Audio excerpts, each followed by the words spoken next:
6 culinary errors that made history. Since the primordial man accidentally dropped his hunting flesh into the fire, quite a few familiar and beloved foods were unintentionally created. So what really happened in the Tatin sisters' kitchen? And why did the New York cook slice the potatoes so thin? We are going to find out next. So, do not forget to subscribe to this channel and comment to this video because we are starting right now.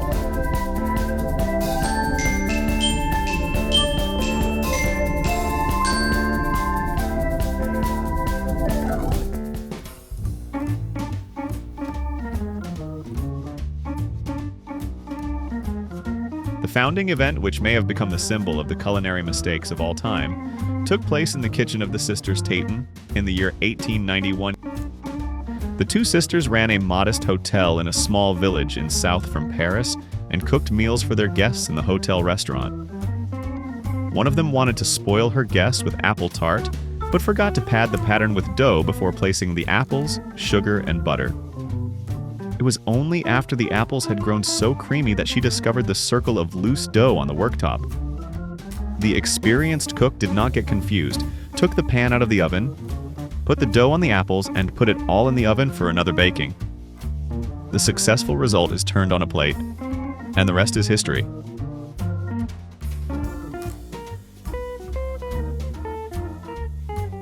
First, Popsicles is attributed to an 11-year-old gifted entrepreneur from San Francisco named Frank Efferson.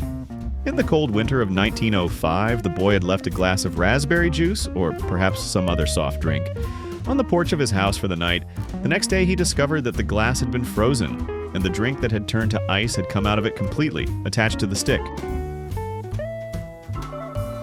9 years later, he made it a patent. There is no basis for this, and there is evidence of icebergs-like delicacy as early as the 19th century, even if Efferson maybe was not the first to make ice candies. But he was the first to exploit the invention for industrial and commercial production of the delicacy. The first iceberg produced and patented by the patent maker of the United States for the Popsicle Company in 1924. The name Popsicle is still a generic name in the United States for sweet icebergs.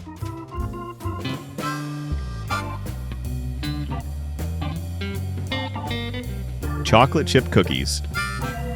The name of Ruth Wakefield, the owner of a rest house in Massachusetts, was known because of her chocolate cookies. One day, as she stirred the ingredients into cookies, the excellent baker discovered that the cocoa she had used had run out. With great resourcefulness, she broke ordinary chocolate into small pieces and added them to the dough. Wakefield expected the chocolate to melt during baking and unite with the rest of the ingredients, but the pieces remained. The result everyone loved and continue to love to this day. Her cookbook, which came out in 1936, fed the recipe for chocolate chip cookies and soon became popular in American kitchens.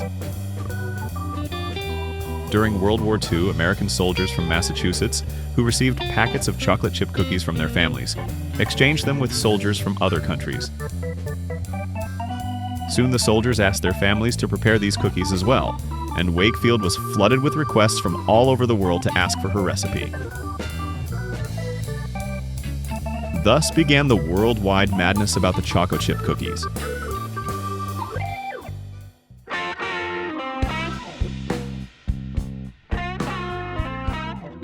Fries. The crisp fries were born in George Cran's kitchen, an African-American chef at a restaurant in Saratoga Springs, New York, on the year 1853. Potato chips were one of the restaurant's most popular dishes, until one customer complained that the slices were too thick. Caron made thinner slices, fried them, but the customer was still not satisfied. When the plateful of fries returned to the kitchen for the third time, the angry cook sliced the potatoes so thin that it was impossible to stick a fork after they had crispy frying. To his surprise, the thrilled customer not only did not get upset, he praised the result and spread the word. Cairns crisps were packed in bags, sold throughout New England, and had great commercial success.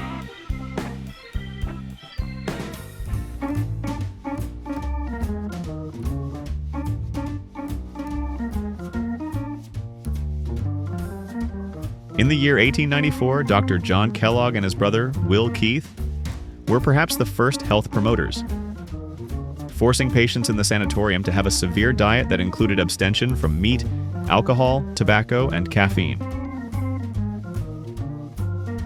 When they cooked a pot with wheat grains, they were suddenly called to assist in an emergency, and the pot remained on the stove. When it was rediscovered, the grains in it were moldy, but the brothers decided to use them anyway. They removed the mold and flattened the berries into thin flakes. The flakes were baked in the oven and served for breakfast. The brothers started experimenting with different grains and found that the most successful flakes came from corn. In light of the success of the flakes, Will Keith, who was the director of the convalescent home, persuaded his brother to set up a business for mass production and marketing of the new food. At first, the plant was called the Baked Cornflake Company of Battle Creek, and the company's first product was called roasted cornflakes. Despite the success, John Harvey strongly refused to add sugar to the flakes, and because of this dispute with his brother, he left the business. When several more factories were set up at the Battle Creek, Will Keith changed the name of the company to Kelog's and added a signature on his packing, which became the company's symbol. One of the competing factories that has become a large producer of cornflakes and has survived till today is Post, which was established by Charles William Post, who was one of the patients at the convalescent home.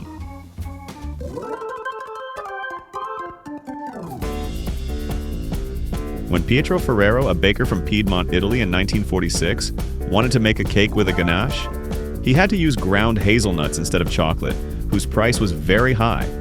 A few years later, when he again prepared the successful coating and mixed it with chocolate, the cake remained outside in the Italian weather. The cream melted and obtained a texture of the spread. Ferrero began to market it as a delicacy for spreading on bread.